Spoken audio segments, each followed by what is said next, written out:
The alarm did not wait for permission to scream. I was 3 sips into my evening ration when the proximity field on threshold 9 lit up red, and every screen on my console started shouting numbers I did not want to read. A ship had entered the station's restricted approach lane. No request. No transponder handshake. No clearance code. Just a single vessel, sliding through space that had not been open to traffic in 11 years, as if the lane belonged to it and always had. My hands were already moving before my mind caught up, because that is what years of training does to a body. I pulled the visual feed, expecting to see a smuggler, or worse, something from beyond the dead systems we no longer patrolled. Instead, I saw a shape I recognized instantly. Sharp lines, gray hull, a small flag etched near the bow that I had only ever seen in training files. A human ship. I want to be honest with you, because this story only makes sense if I am. My name is Vethric Solane, and I have spent 19 years working border control for the Compact, the alliance of species that keeps most of this galaxy from tearing itself apart over territory, resources, and old grudges. In that time, I have denied entry to ambassadors. I have turned away wealthy traders. I have once held an entire war fleet at the boundary line for 6 hours because their paperwork was incomplete by a single stamp. There is exactly one species I have never been allowed to stop: humans. It is written into the deepest layer of compact law, the kind of law that cannot be changed by a vote or a committee or even a war. Any human vessel, carrying any human crew, may cross any border, enter any restricted zone, and bypass any checkpoint without seeking authorization first. No other species in the galaxy has this right. Not the Drevex, who built half our orbital infrastructure. Not the Asuran Choir, who hold 3 seats on the Compact Council. Not even the Compact's own internal fleets, who still have to file a flight plan to cross from one sector to another. Only humans. For most of my career, I treated this rule the way you treat a strange birthmark on someone you barely know. It is there. It is a little odd, and you do not ask about it because the answer is probably uncomfortable for everyone involved. I assumed it was some ancient diplomatic favor, a debt repaid generations ago. The kind of thing nobody questions because questioning it would mean reopening a wound. I was wrong. It is not a favor. It is not even close. That night, watching the human ship glide past my station without so much as a courtesy ping, I made the mistake every new officer makes once. I tried to do my job. I opened a channel. Unidentified vessel. This is Threshold 9 Border Control. You are entering restricted space without clearance. Please respond and provide your authorization code. Silence. Not hostile silence. Not the silence of a ship ignoring me out of arrogance. It was the silence of a ship that had already calculated, in less time than it took me to finish my sentence, that my message did not require a reply, because nothing I said could change what was about to happen. I checked the registry out of habit, more to satisfy my own nerves than because I expected an answer. The ship was called the Halloway. Crew complement, 6. Class, light response cruiser. Then, beneath all of that, in a section of the database I had never had reason to open before, a single line of text that made my stomach turn cold. Clearance status, permanent override, all sectors, no exceptions. I had read about this line in training. I had never seen it triggered. I sat there, fingers hovering over controls that suddenly meant nothing, and watched a single small ship continue past every safeguard my station existed to enforce. My supervisor, an older Drevex named Holland Maitar, must have felt the alert ripple through the system, because her voice came over my comm before I could even decide what to report. "Solane, stand down on the intercept." "Supervisor, there is an unauthorized vessel in the restricted lane. I have not." "I know what is in the restricted lane," she said. And there was something in her voice I had never heard from her before. Not fear, exactly. Something closer to recognition, the way you sound when an old injury starts aching before a storm. "Let it through. Log the entry. Do not attempt contact again. Supervisor, with respect, my entire function here is to prevent exactly this kind of breach. If I let this go unchallenged, every other species in this sector will demand the same exemption, and we will lose control of the lane entirely." There was a pause. I could hear her exhale slowly on the other end, the way you do when you are about to explain something you have explained too many times before, to too many young officers who all ask the same question. "Vethric," she said, using my given name for the first time in the 2 years I had worked under her. "Do you know why that ship does not need our permission?" I assumed it was a treaty obligation, an old debt. "It is not a debt," she said. "It is a warning.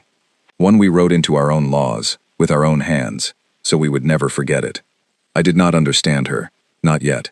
I would not understand her until 3 days later, when the human ship reappeared in our system, this time trailing wreckage instead of silence, and I finally learned what happens when you make a single mistake that no human will ever let you make twice.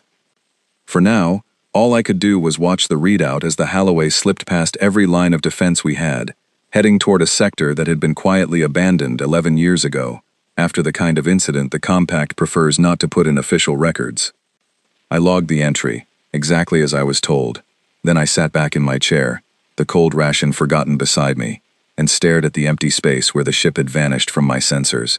Something about the calm, deliberate way it had moved unsettled me more than any threat I had ever processed at this station. It had not rushed. It had not hesitated. It had simply gone, the way water goes downhill, the way gravity pulls a stone, with the absolute certainty of something that has done this before and expects to do it again. I told myself it was nothing, a routine patrol, perhaps a supply run to some forgotten outpost. I told myself this for almost 3 full days, until the comm channel lit up again, not with a single ship this time, but with a request from the Compact Council itself, demanding every officer on Threshold 9 report to an emergency briefing. That was when I understood that whatever the Holloway had gone to do, it had already been done, and the galaxy was about to feel the consequences. I gathered my things slowly, my hands steadier than they had any right to be, and made my way toward the briefing hall, passing colleagues in the corridor who would not quite meet my eyes. Something had happened out past the edge of our patrolled space, something significant enough to pull senior officers out of meetings and junior staff away from their stations without explanation. As I walked, I thought back to Holland's words, a warning, written into our own laws, with our own hands. I had spent 19 years enforcing rules I did not fully understand, accepting the strange exception for humans the way you accept the shape of a coastline, without asking what carved it that way. I was about to find out, and once I did, I would never look at a single, unannounced human ship the same way again. The briefing hall on Threshold 9 was built to hold 200 people comfortably. By the time I arrived, it held closer to 400, packed shoulder to shoulder along every wall, with more crowding the corridor outside. I had never seen the room this full, not even during the joint fleet inspections that usually drew every officer on the station out of simple curiosity. Holland found me near the back and pulled me toward a gap against the wall, where I could at least see the central display. Her expression was unreadable, the calm, practiced stillness of someone who has decided not to let her face say anything until she knows exactly what she is dealing with. "Listen carefully," she said quietly, "and do not ask questions yet. There will be time for that later." The lights dimmed, and a Compact administrator I did not recognize stepped onto the platform at the front of the hall. She was Oseron, her feathered crest pressed flat against her skull in a way that, among her people, signaled distress. She did not waste time with formalities. "3 days ago," she said, "we lost contact with Colony Varen, a joint research and mining settlement on the edge of Sector 12, housing just over 2,000 residents from 6 different member species. At 0400 station time, all communications ceased without warning. Automated distress beacons activated 40 minutes later and have continued broadcasting since." A murmur ran through the crowd. Sector 12 was not unfamiliar to me. It bordered the abandoned region the Holloway had vanished into 3 nights before, the same dead zone Holland had refused to let me question her about. The administrator continued, her voice steady despite the crest still pressed flat against her head. "Sensor drones dispatched to investigate confirmed the presence of a hostile raiding force, identified through wreckage signatures as remnants of the Karvash Combine, operating well outside their established territory. Their numbers and intentions remain unclear. What is clear is that Colony Varen's defenses were insufficient to repel them, and the colony has had no outgoing communication for over 60 hours. I felt my chest tighten. 60 hours was a long time for any colony to remain silent, especially one under threat. Compact protocol requires a full council vote before any multi-species response fleet can be authorized and deployed, she went on. That vote has been scheduled. However, due to the number of member worlds requiring representation, and the procedural requirement for each delegate to review the incident report individually before casting judgment, the earliest possible vote will occur in 11 hours. 11 hours. I did the calculation almost without meaning to. 60 hours of silence already, plus the time needed to assemble and deploy a response fleet after the vote concluded, plus transit time to Sector 12 itself. We were not looking at hours before help arrived. We were looking at days. A representative from the Dravex Trade Council stood near the front, his voice carrying easily across the now silent hall. 2,000 civilians. We cannot simply wait 11 hours to begin discussing whether we are permitted to help them. I understand the urgency, the administrator replied, but the council bylaws are explicit. No joint fleet deployment outside compact-controlled space may proceed without unanimous procedural review. This protects every member species from being committed to conflicts they did not agree to enter. Then amend the bylaws. Amending the bylaws requires a vote as well, she said, and I could hear in her tone that she hated saying it as much as we hated hearing it. One that would take considerably longer than 11 hours to schedule. I stood there in that crowded hall, surrounded by hundreds of officers and administrators who clearly understood, the same way I did, that somewhere out past the edge of charted space, 2,000 people were trapped in the wreckage of their own homes, hoping someone was coming, while we debated the correct procedure for deciding whether to come at all. It is easy, looking back, to feel angry at the council for moving so slowly. I want to be fair to them, though, because I have come to understand something in the years since that night. The compact was built by dozens of species who had spent centuries fighting each other before they ever learned to cooperate. Every rule, every procedural delay, every requirement for unanimous review existed because somewhere in the past, a single species had once committed every other member to a war none of them had agreed to fight. The bureaucracy was not cruelty. It was scar tissue. It existed to prevent exactly the kind of disaster that had once nearly torn the entire alliance apart. But scar tissue does not bend well, and that night, it was about to be tested by something it had never been designed to account for. A side door near the front of the hall opened, and a young compact liaison officer hurried in, datapad in hand, whispering urgently to the administrator on the platform. I watched her crest rise slightly, the Asuran equivalent of a sharply raised eyebrow, before she turned back to the assembled crowd. "It appears," she said slowly, "that we have received a status update regarding the situation at Colony Varen." The hall went silent again, every officer leaning forward slightly, hungry for any information that might mean the wait was shorter than we feared. A single human vessel, registered as the Halloway, entered Sector 12 airspace approximately 3 days ago, she continued. According to the timestamp on the entry log, this occurred several hours before Colony Varen's communications were lost. I felt Holland go very still beside me. I understood, suddenly, why she had refused to let the ship be intercepted 3 nights earlier. She had known, or at least suspected, exactly where it was going. "The Halloway has just transmitted a status report directly to compact relay stations," the administrator said. "I am going to read it to you exactly as received."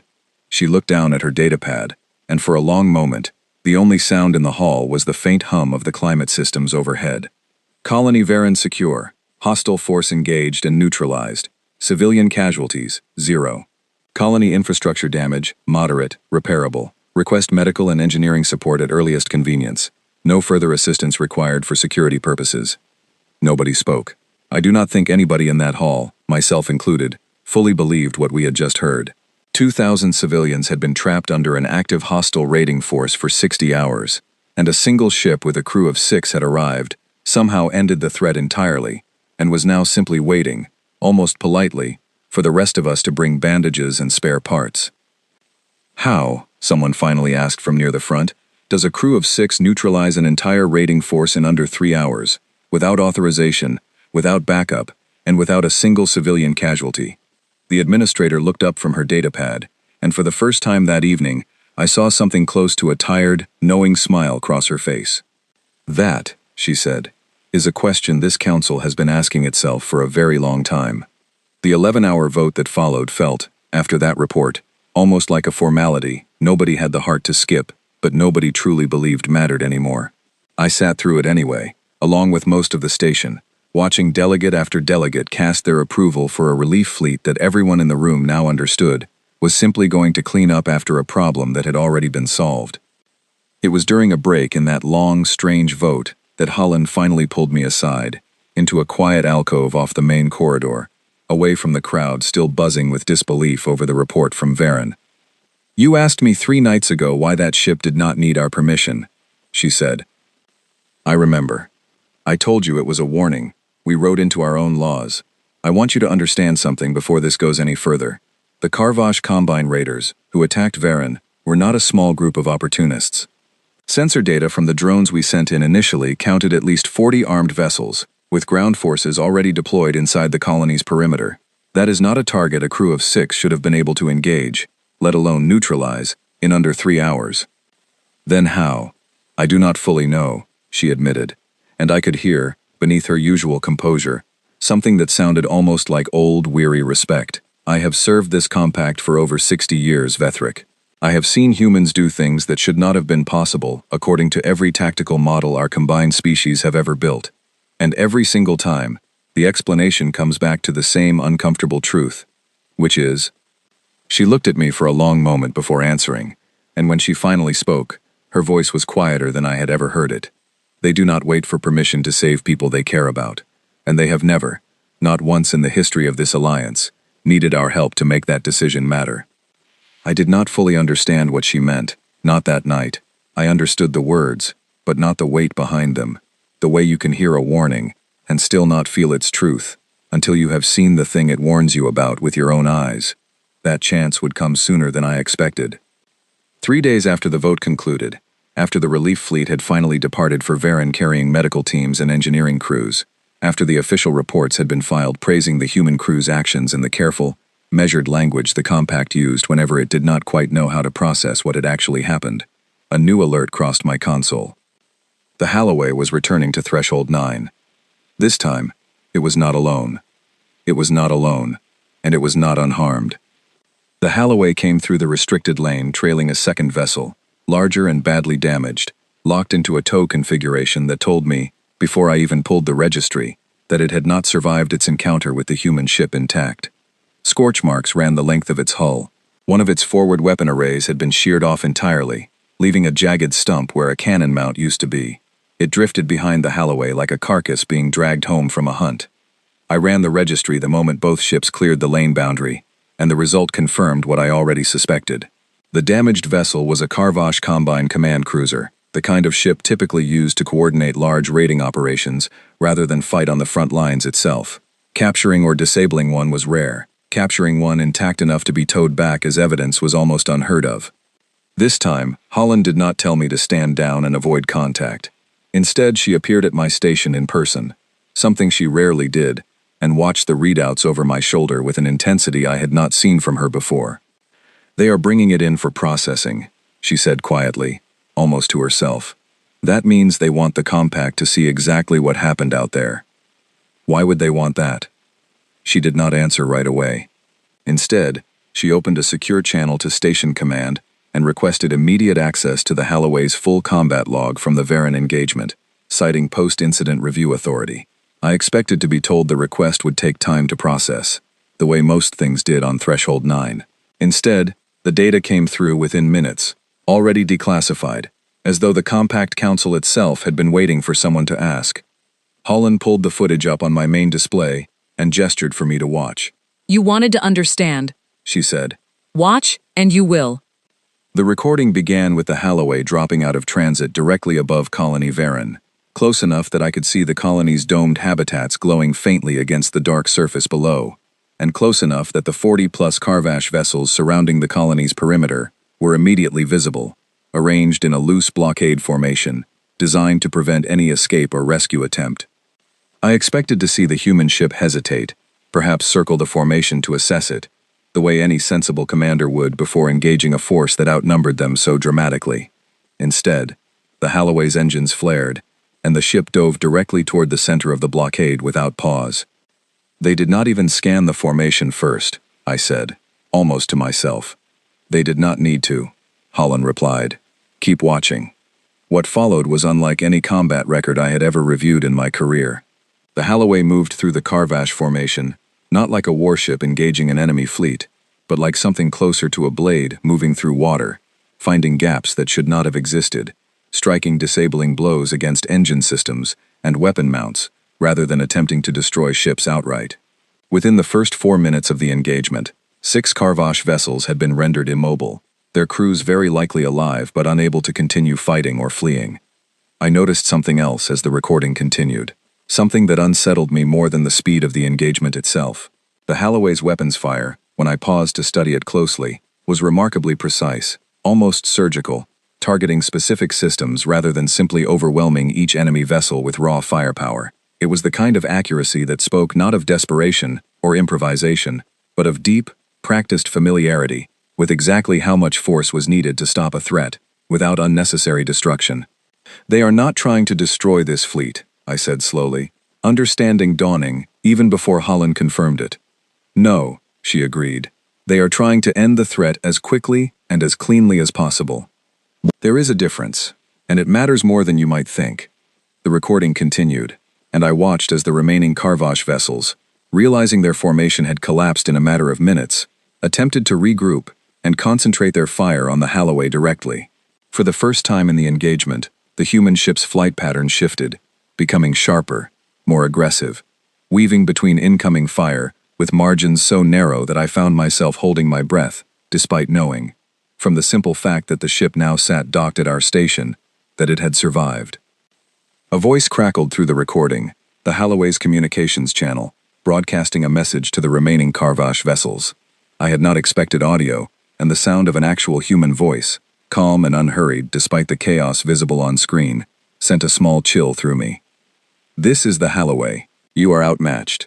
Disengage now, and you will be permitted to withdraw.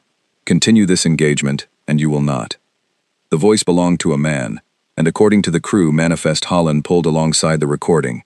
His name was Daniel Cole, listed as the Holloway's commanding officer. There was no anger in his voice, no triumph, nothing that suggested he was enjoying what he was doing. He spoke the way you might speak to someone making an obviously poor decision, patient but firm, giving them one final chance to reconsider before consequences became unavoidable. The Karvash Combine, to their evident misfortune, chose to continue the engagement. What followed was the most decisive 11 minutes of combat I had ever witnessed in any recording, training simulation, or historical archive. The Holloway's tactics shifted again, this time targeting the largest remaining vessel, the command cruiser now being towed behind it in our own docking bay, with a series of precise strikes against its propulsion and weapons systems. The cruiser was disabled within 90 seconds, its remaining escort vessels scattering in what could only be described as open retreat. By the time the recording ended, the Holloway had disabled or destroyed every hostile vessel in the formation, captured the command cruiser largely intact, and according to the colony's own ground sensors, never allowed a single enemy soldier to breach Varen's perimeter defenses. I sat back from the display, my mind struggling to reconcile what I had just watched with everything I understood about military engagement, fleet tactics, and the basic mathematics of warfare. A crew of 6 had defeated a force more than 40 vessels strong, with 0 civilian casualties, and what appeared to be minimal casualties among the hostile crews themselves, in under 3 hours total. "This is not possible," I said finally. "Not according to any tactical model I have ever studied." "It is not possible according to compact tactical models," Holland corrected gently. "Humans do not build their doctrine the way we do. Every species in this alliance approaches conflict through careful calculation, weighing risk against reward, casualties against objectives. It is how we have survived this long without destroying ourselves entirely. And humans do not calculate that way?" "Humans calculate differently," she said. "I have read enough of their history and watched enough of their engagements over the years to understand at least this much. When humans decide that something matters enough to act, they do not measure the cost of acting against the cost of waiting. They simply act, as completely and as quickly as they are able, and worry about the cost afterward." I thought of the 11-hour council vote, the careful procedural review, the unanimous approval required before a single compact vessel could be dispatched to help. I thought of 2,000 civilians who had spent 60 hours trapped and afraid, waiting for help that, had it relied solely on official channels, would not have arrived until long after the situation had already been decided, one way or another. "They did not wait for us," I said quietly. "They never do," Holland replied. "And that, Vethric, is precisely why the rule exists. Not because the Compact decided to grant humans a privilege out of gratitude or favor. Because the Compact learned, through bitter experience, that trying to make humans wait for authorization during a crisis does not stop them from acting. It only delays help that people desperately need, while accomplishing nothing except making humans angry at us for getting in their way. I wanted to ask her more, to understand exactly what experience she meant, what incident in the compact's history had taught this lesson so thoroughly that it had been written permanently into the deepest layer of our laws. But before I could speak, a new alert crossed my console, quieter than the proximity alarm from days before, but somehow more unsettling. A formal request had been filed for a closed-session debrief between the Halloway's commanding officer and the full Compact Council, scheduled for the following day, with Station Command requesting that select border officers, myself included, attend as observers. Holland read the request over my shoulder and was quiet for a long moment before she spoke again. "You wanted to know why this rule exists," she said. "Tomorrow, you are finally going to hear it explained, not by someone like me repeating old stories secondhand, but by the people who learned the lesson firsthand, on both sides of it." I did not sleep well that night. I kept replaying the recording in my mind, the calm voice offering one last chance to withdraw, the precise, almost gentle efficiency with which an overwhelming threat had been dismantled, in under 3 hours, by a crew smaller than my own station's night shift roster. I had spent 19 years believing I understood the shape of power in this galaxy, which species held it, how it was measured, and how it was restrained by careful, mutual agreement. Watching that recording, I understood for the first time that there was an entire category of strength in this alliance, that none of our careful agreements had ever truly restrained at all. We had simply learned, a very long time ago, not to stand in its way. The next morning, as I made my way toward the council chamber for the closed session, I passed the docking bay, where the Halloway sat quietly between routine maintenance crews, its hull still showing faint scorch marks from the battle 3 days before. Through a viewport, I caught a brief glimpse of its crew disembarking, 6 humans in simple uniforms, talking quietly among themselves, looking for all the world like any other small crew returning from a routine patrol, rather than the survivors of an engagement that should not have been survivable. One of them, a woman with short dark hair who I would later learn was named Grace Sullivan, the Halloway's chief engineer, glanced toward the viewport as she passed and offered a brief, tired smile in my direction before continuing on. There was nothing menacing in that smile, nothing that suggested the terrifying efficiency I had just watched in the combat recording. She simply looked like someone who had done a difficult job and was glad it was finally over. It was, I think, that small, ordinary smile that unsettled me more than anything else I had seen so far. The capacity for that kind of overwhelming, decisive strength did not sit behind the eyes of a monster. It sat quietly behind the eyes of someone who had simply decided, without hesitation or doubt, that 2,000 strangers mattered enough to risk everything for, and who would, I suspected, make exactly the same decision again, without a moment's pause, if the situation ever called for it. I reached the council chamber with that thought still settled uneasily in my chest, and took my seat among the other observers, waiting to finally hear, in full, the story behind the rule that had shaped my entire career, without my ever truly understanding why. The council chamber was smaller than the briefing hall, built for serious discussion rather than mass announcement, with seating arranged in a wide circle so that no single delegate sat above another. I found a place near the back beside Holland, along with perhaps 30 other observers from various compact branches, all of us quiet, all of us watching the empty chair at the center of the room where Daniel Cole would soon sit. He arrived a few minutes later, dressed plainly, without the kind of ceremonial uniform I had expected for someone about to address the full council. He looked tired in the ordinary way, the way anyone looks after a long mission, rather than the haunted, hardened way I had half expected from someone capable of what I had witnessed in that combat recording. The presiding delegate, an elder Asuran counselor named Vethra Ilsk, opened the session with brief formalities before turning her attention directly to Cole. "Commander Cole," she said, "the Council extends its gratitude for your actions at Colony Varen. Before we proceed to procedural matters, several of our newer officers have asked, both formally and informally, about the origin of the unauthorized entry clause that permitted your response. We believe it would be valuable, for the benefit of those present, to revisit that history plainly, rather than allow it to remain understood only in fragments and rumor." Cole was quiet for a moment, and I noticed something shift in his expression, a brief tightening around the eyes that suggested this was not a story he enjoyed telling, even after however many years had passed since it began. "I wasn't alive for the incident that started this," he said finally. Most of us weren't. But it's part of what every human who serves out here learns before they ever sit in a command chair, so I can tell it the way it was taught to me.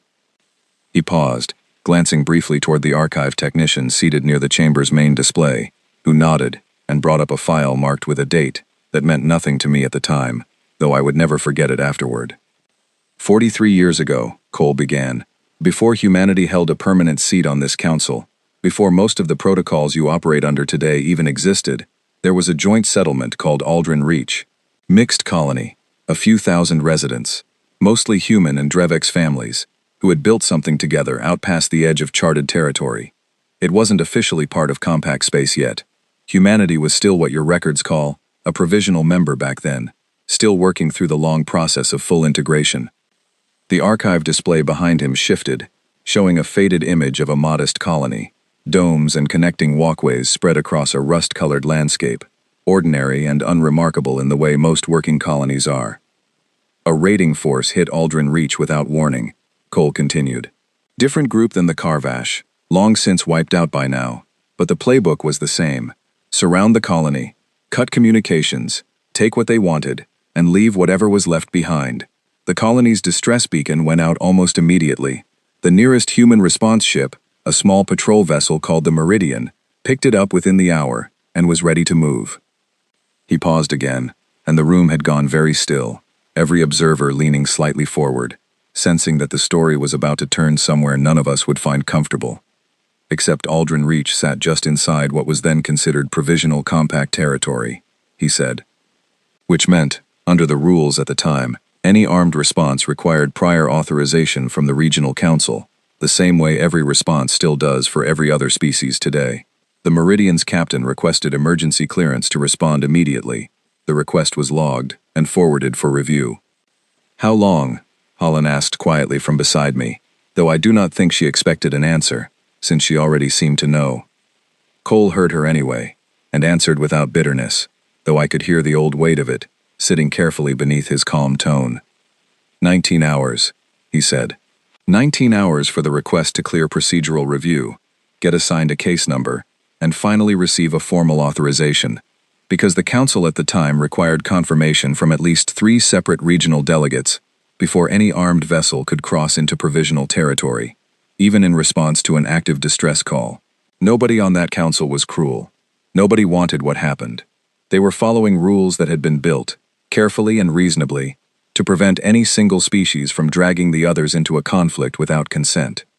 What happened to Aldrin Reach? Vethra Ilsk asked, though her voice suggested she already knew the answer as well, and was asking only so the rest of the room could hear it spoken aloud. By the time the Meridian received clearance and reached the colony, Cole said, the raiders had already taken what they wanted and left. The colony's defenses, what little they had, were gone.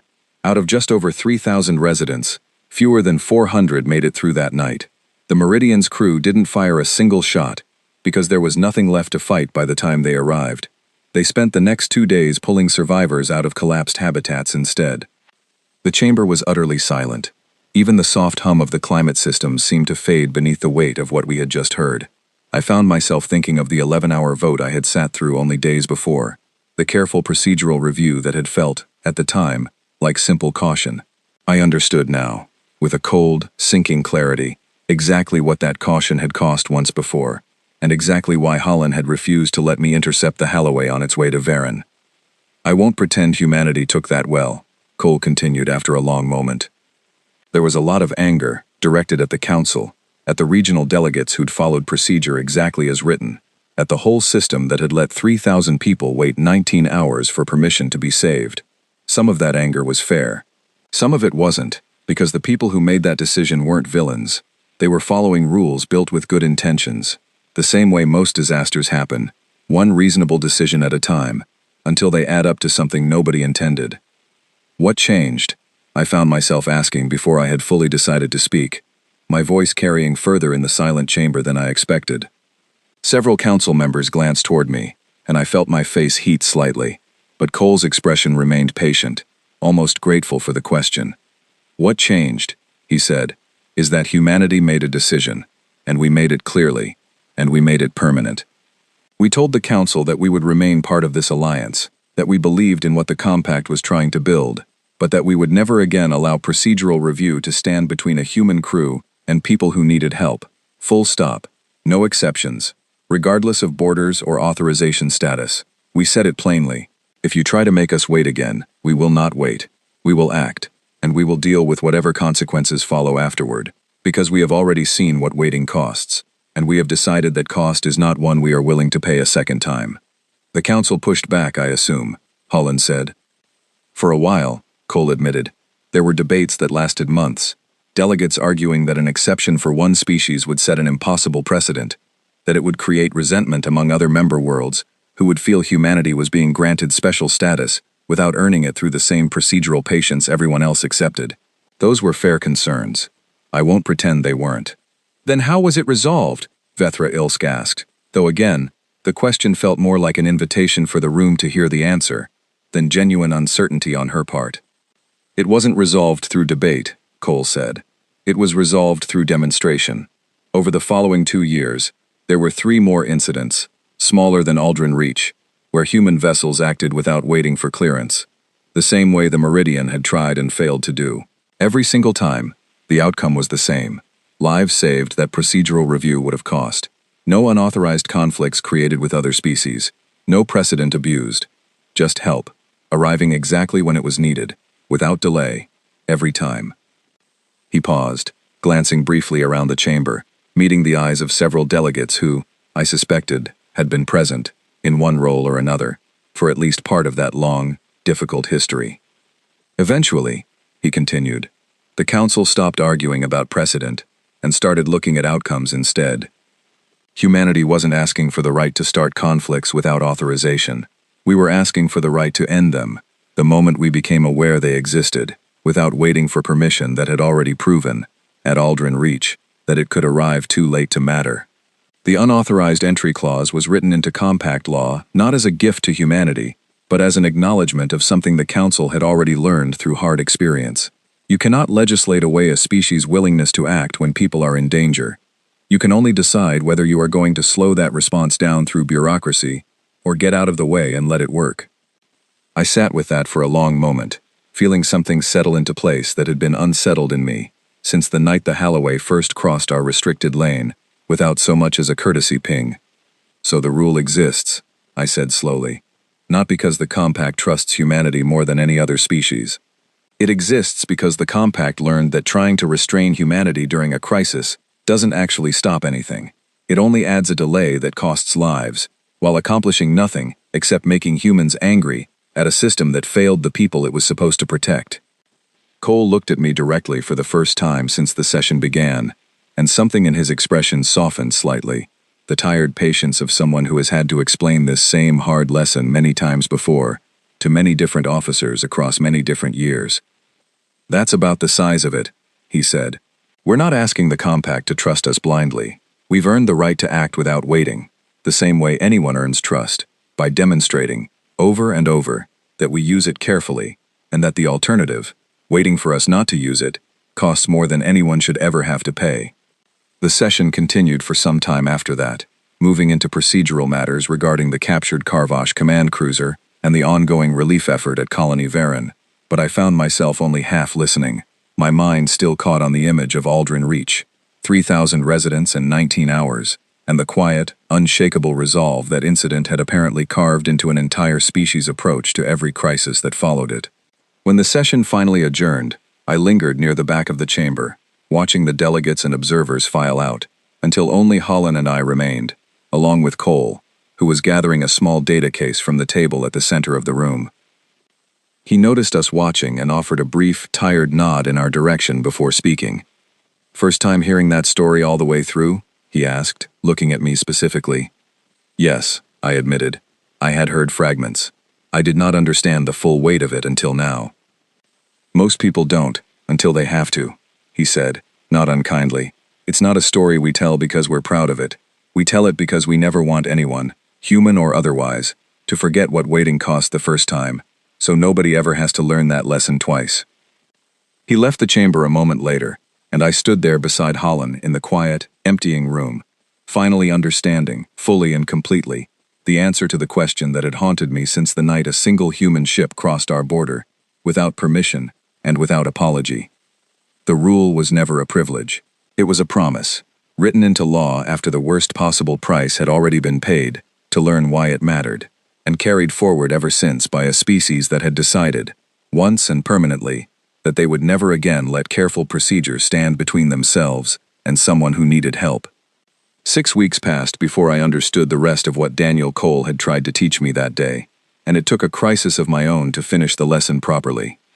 In the time after the closed session, something in me had quietly shifted, the way a single fact, once fully understood, can rearrange everything you thought you knew around it. I no longer looked at the unauthorized entry clause the way I once had, as a strange exception carved into our rulebook for reasons nobody bothered to explain.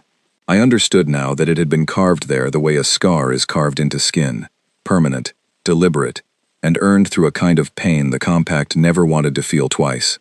I began reading more, in the quiet hours between shifts, pulling old archive records about Aldrin Reach and the years that followed it.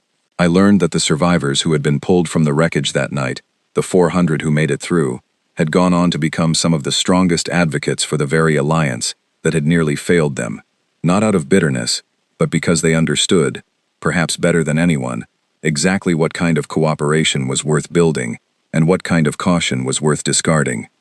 I learned that the unauthorized entry clause had since been quietly studied by other compact branches, considered as a model for emergency response reform, though none had yet found a way to grant it to species that did not share humanity's particular willingness to bear the consequences of acting first and explaining afterward. I also began noticing something I had never paid attention to before, something Holland pointed out to me one evening as we reviewed routine traffic logs together near the end of a long shift. "You called them the galaxy's nightmare once," she said, not looking up from her console. "Back when you were still angry about the exemption." I winced slightly at the memory.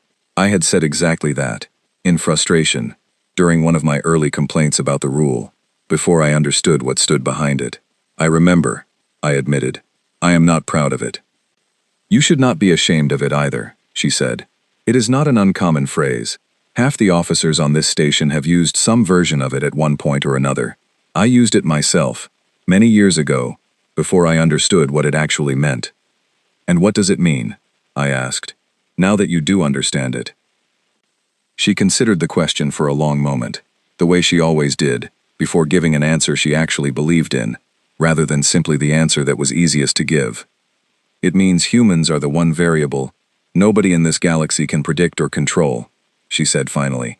"Every other species, ourselves included, can be reasoned with through process. Show us a procedure, a precedent, a careful argument about risk and consequence, and we will follow it, because that is how we have learned to survive among each other without destroying ourselves. Humans can be reasoned with too, in most matters. But the moment someone they care about is in danger, that capacity for careful calculation simply stops mattering to them. They do not weigh the cost of acting against the cost of waiting. They act, completely and immediately, and they sort out the consequences afterward, the same way Commander Cole described." "That sounds like recklessness," I said, though I no longer fully believed it as I said it. "It would be, if it were not so consistently effective," Holland replied. "That is the part that unsettles every species in this alliance, myself included, if I am honest. It is not that humans act without thinking.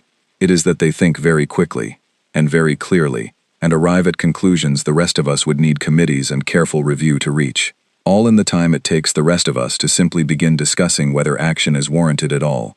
Nobody can predict what a human crew will do when something they value is threatened, because the only variable that actually matters to them in that moment is whether they believe they can help, not whether procedure permits it."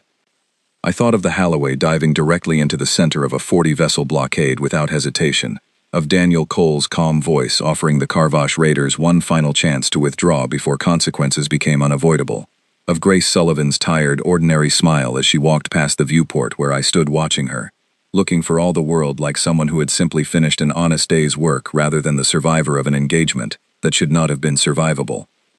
"It is not a nightmare because they are monsters," I said slowly, working the thought out loud as it formed. "It is a nightmare because they cannot be stopped, delayed, or predicted by anyone who might wish them harm, and because no enemy, anywhere in this galaxy, can ever be certain how much time they actually have before a human crew decides to simply stop waiting and act." "Now you understand," Holland said, and there was something almost like quiet pride in her voice, the kind a teacher feels when a difficult lesson finally lands the way it was always meant to. The true test of that understanding came not long after, during a shift that began, much like the night the Holloway first crossed our border, with an alarm I was not prepared for. A transport convoy carrying refugees from a destabilized mining colony had been ambushed just inside our patrol boundary. 3 civilian vessels caught in open space with minimal defenses, their distress beacon activating less than 2 minutes before their primary communications array was disabled entirely. I was the senior officer on duty that night, Holland having taken a rare period of rest after weeks of continuous shifts, which meant the decision, for the first time in my career, was entirely mine to make. Compact protocol was clear, the same careful, reasonable protocol that had governed every decision I had ever made at this post. Confirm the threat through secondary sensors, log the incident, route the report through the standard chain of command for authorization before dispatching any armed response, a process that, even moving as quickly as possible, would take no less than 40 minutes to complete. I sat there for perhaps 3 full seconds, watching the distress beacon flicker on my console. 3 civilian vessels and an unknown number of hostile ships closing in around them, and I thought of Aldrin Reach, and 19 hours, and 400 survivors out of 3,000. I did not wait 40 minutes.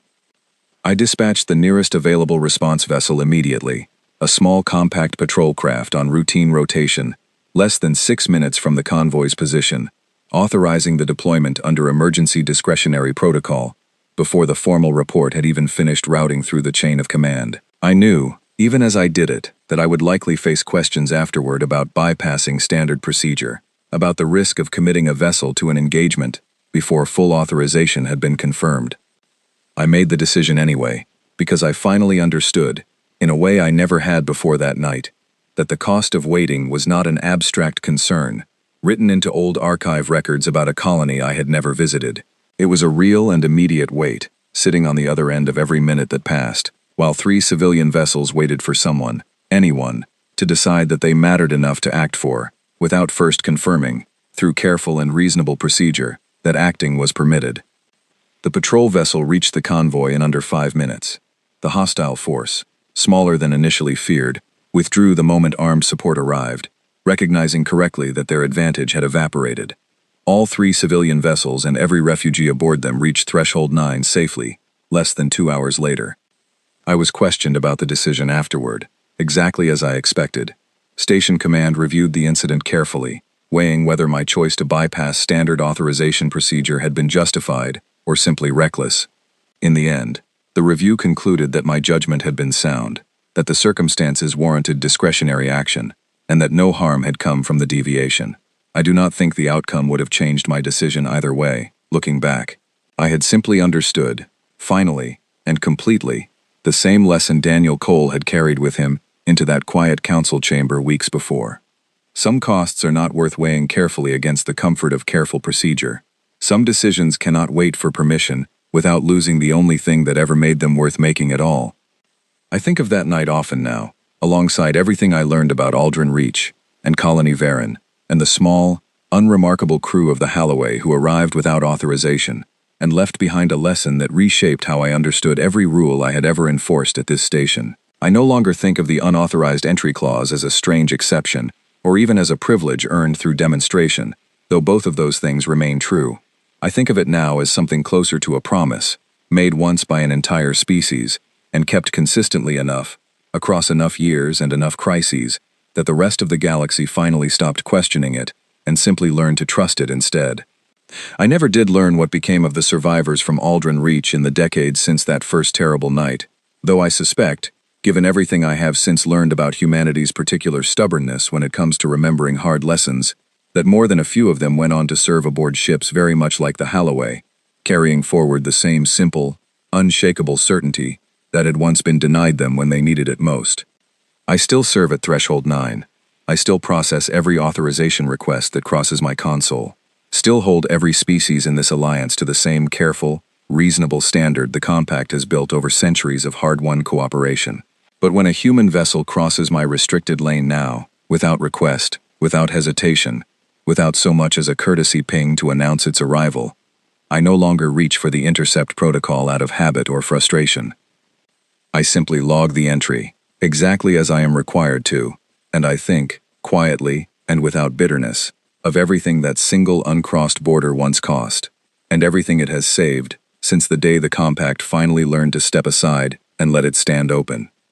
Because that, in the end, is the answer to the question that brought me here. Humans are not permitted to enter without authorization because the galaxy granted them some special favor, or because the compact trusts them more than any other species in this alliance.